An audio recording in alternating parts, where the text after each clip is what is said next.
दोस्तों, आईपीएल के इतिहास में इस तरह का मुकाबला आपने न पहले कभी देखा होगा न ही सुना। जी हाँ, हम बात कर रहे हैं आईपीएल 2023 के इस मुकाबले के बारे में, जो था गुजरात टाइटंस और कोलकाता नाइट राइडर्स के बीच।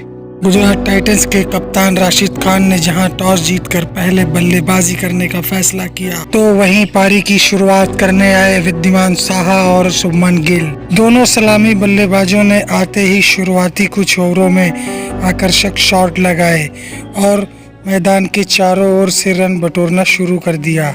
एक छोर से जहां रिद्धिमान साहा अपनी टीम का स्कोर लगातार बढ़ा रहे थे, वहीं दूसरी ओर से शुभमन गिल भी लगातार अपनी पारी को आगे बढ़ाने का काम कर रहे थे। लेकिन इस बीच जब इस टीम का कुल स्कोर 33 रन हो चुका था, तभी सुनील नारायण की गेंद पर नारायण जगदीशन ने रिद्धिमान साहा को कैच करके आउट कर दिया। इस तरह से गुजरात को लगने वाला ये पहला झटका था।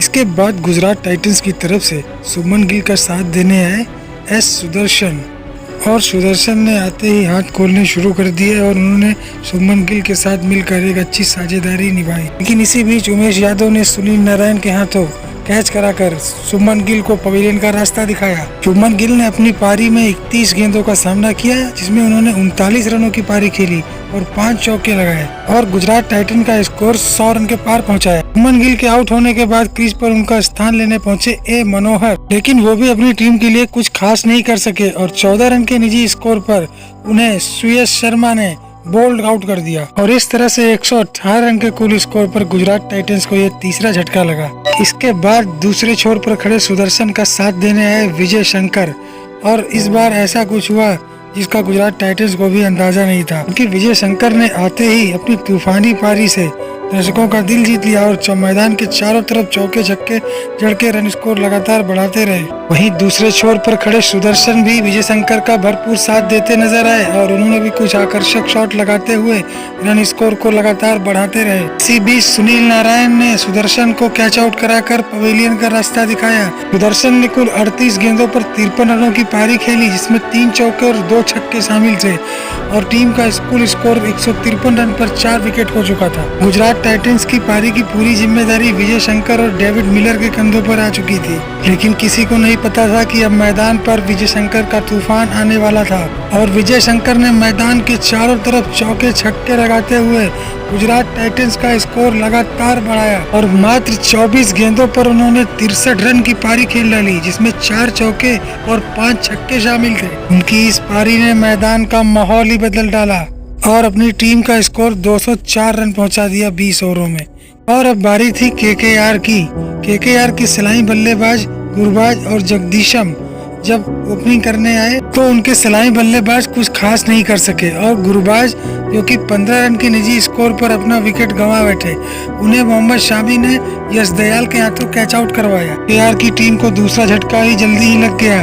जगदीशम, जो कि 6 रन के निजी स्कोर पर खेल रहे थे, उन्हें जोशुआ लिटिल ने अभिनव मनोहर के हाथों कैच आउट करवाया और टीम का स्कोर 28 रन पर 2 विकेट हो गया। लेकिन इसी बीच एंट्री हुई वेंकटेश अय्यर की और वेंकटेश अय्यर ने नीतीश राणा के साथ मिलकर एक लंबी साझेदारी को अंजाम दिया और टीम का स्कोर 150 रन के पार लेके गए। और इसी बीच अलजारी जोसेफ ने मोहम्मद शमी के हाथों कैच करवा के नीतीश राणा को पवेलियन भेज दिया। नीतीश राणा ने 29 गेंदों पर 45 रनों की पारी खेली, जिसमें 4 चौके और 3 छक्के शामिल थे और अब मैच पूरी तरह से केकेआर की गिरफ्त में लगने लगा था।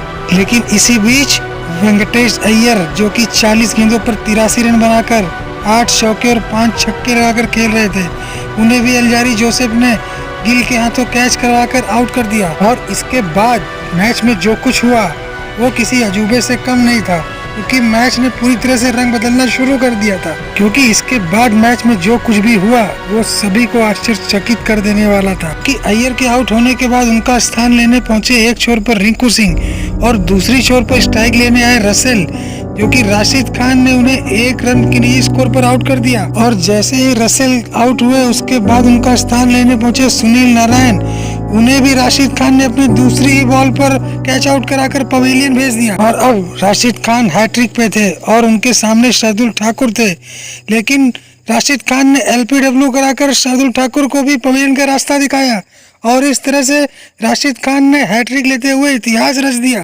और इस मैच को केकेआर के जबड़ों से छीनते हुए राशिद खान ने गुजरात टाइटंस की झोली में ला दिया था। पूरे नरेंद्र मोदी स्टेडियम में राशिद खान के नाम की गूंज उठने लगी थी।